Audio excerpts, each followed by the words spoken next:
If you feel like you're wearing golden handcuffs, imprisoned in a high-paying job you've outgrown because of the money, I've got news for you. It's not the money keeping you locked in. Yes, the money is a factor, but those handcuffs actually have 3 locks on them, and the key to the money question is actually the easiest one to turn.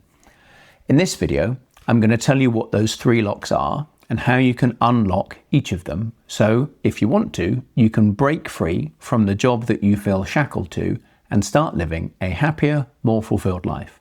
Most people in high-paying jobs have become so comfortable with the lifestyle, the salary and bonuses and benefits afford them, that they can't see there's another way to live. But there is always a way out. First, let's consider how we get ourselves into this situation. We start out in our 20s with a goal of establishing ourselves and living a comfortable life. Things start to happen career-wise in our 30s, and we're proud of our promotions and achievements, so we treat ourselves to the trappings a good salary allows.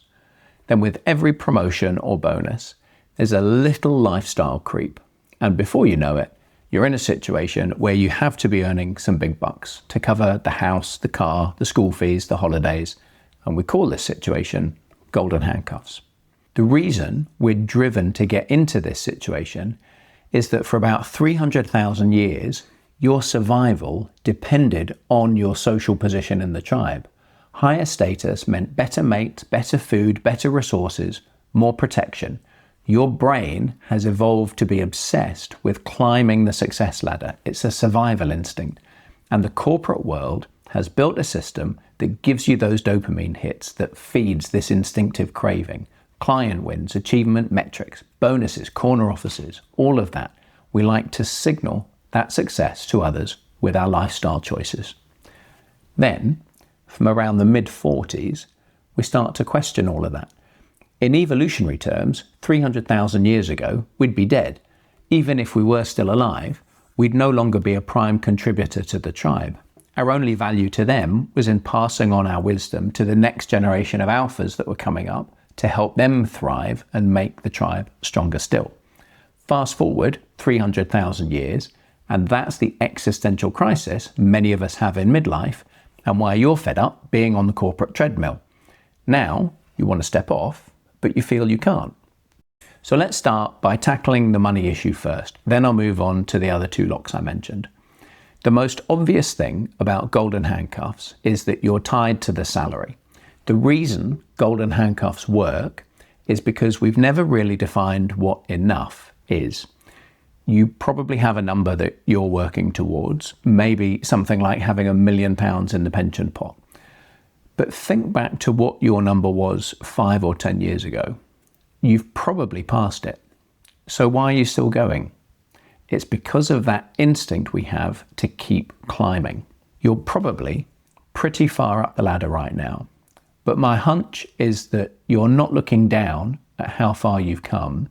If you look to the left and right at your friends and peers on their ladders, you're looking at the gaps between you. Who are you ahead of? Who are you catching up on? Are you falling behind? You know the saying, comparison is the thief of joy? Imagine if you put blinkers on so you couldn't see what's happening to the left and right.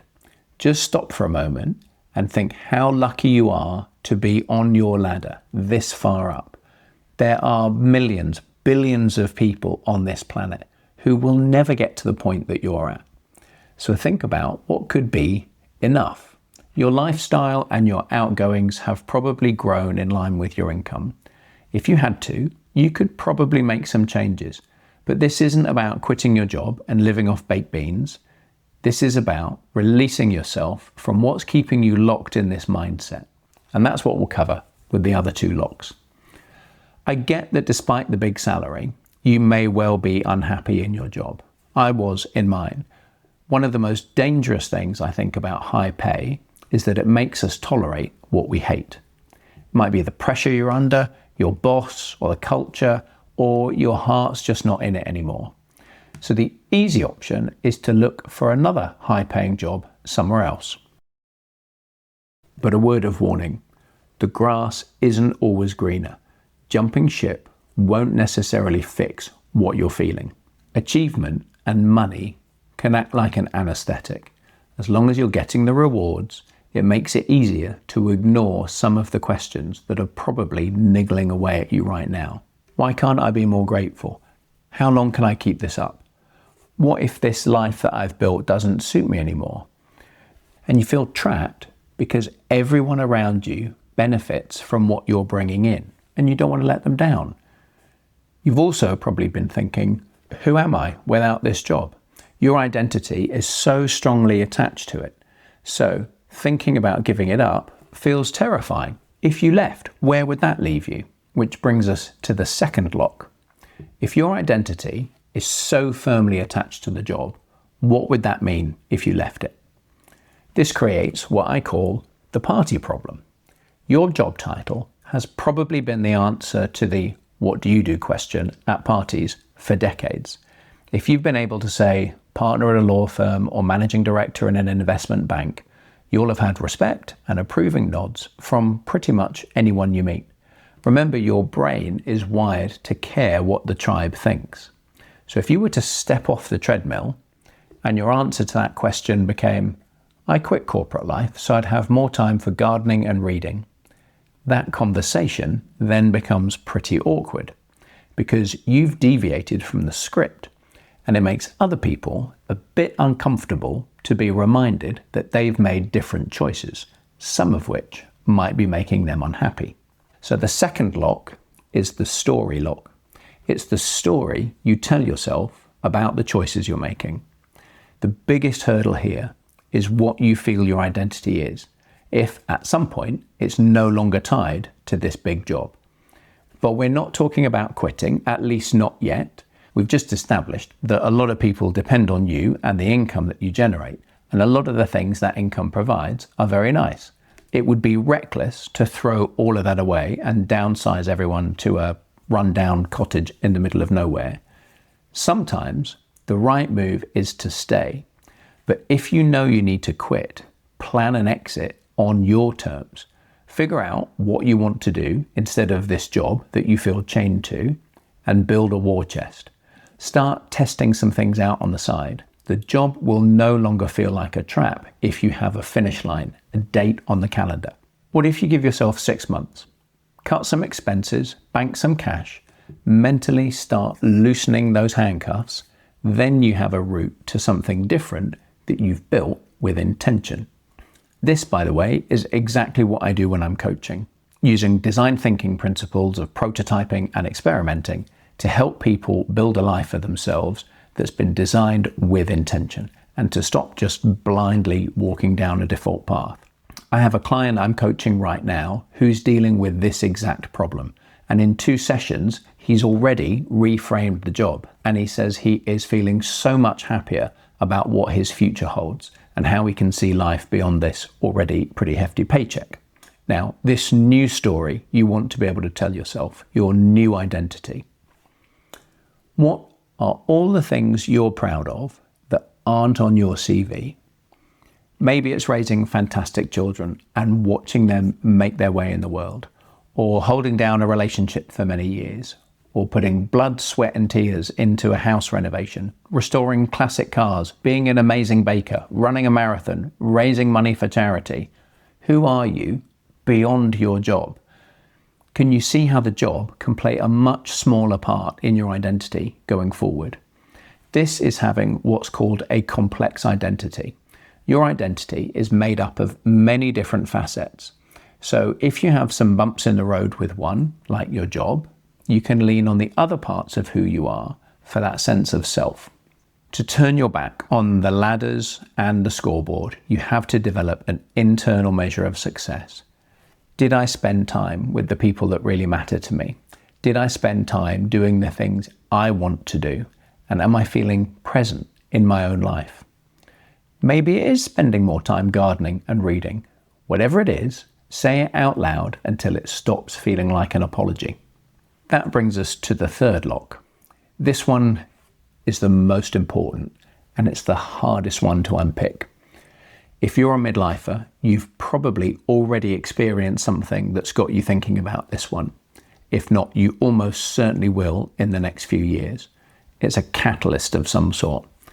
It could be that you've had a health scare, or maybe you've lost someone close to you, or you've had some other life quake, like a relationship breakdown or a layoff, and it's thrown everything into focus. This is the regret lock.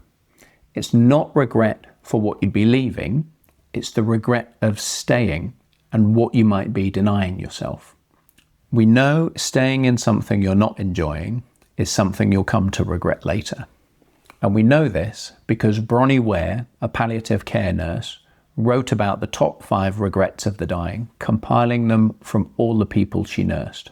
And number 1 was, I wish I'd had the courage to live a life true to myself, not the life others expected of me. Bronnie says this was the most common regret. People realized too late that they'd suppressed their dreams and identity to conform to some other expectations. Number 2 was, I wish I hadn't worked so hard. She says this came from every male patient that she nursed. This regret centers on missing out on more time with your partner or your children because you're trapped in what she called the treadmill of a work existence. I think for people in high-paying jobs, the most common cause of getting trapped on that treadmill is 1 more year syndrome. People refuse to make a move because they just want to squeeze 1 more year of high income or bonus out of their career. I see it all the time. They keep pushing the finish line back year after year. Before you know it, it's too late. Got a big pile of money and you discover you're really unhappy and full of regret. So to unpick this lock, you need to find a way of living a more balanced work life with good pay. This comes down to what I call the life cost of every career decision. Every promotion or move to a bigger job, every decision to stay for 1 more year carries a cost that you bear in other areas of your life. Time with your partner or kids, the time and energy to pursue the things you really want to do, or even just the sense that you're doing something you actually enjoy. You've got to do the maths. Are you prepared to pay the life cost that this career decision will extract from you? You may discover that you want to step off the treadmill, but you're addicted to the race, the scoreboard, the climbing of the ladder. The good news is that it is possible to retrain your brain's reward system, but it's hard. Our brain's neuroplasticity means that you can reshape the reward pathways. Instead of the things that light you up being the wins, the status symbols, the outward success, they become the time you spend with the people that you love, the opportunity to be fully present, to follow more creative pursuits, have more enriching conversations. But it's not easy. It's like kicking an addiction. Every time you resist the urge to climb another rung on the ladder, you're fighting 300,000 years of evolution, telling you that climbing the ladder is the thing that's going to give you more meaning. 1 more rung, 1 more rung. But when you're 80, do you want to look back at the quarterly reports and the numbers, or remember how you spent your time with the people who are most important to you, and that you lived your life true to yourself, as Bronnie Ware said? The rat race is designed to distract you from thinking about what you really want out of life.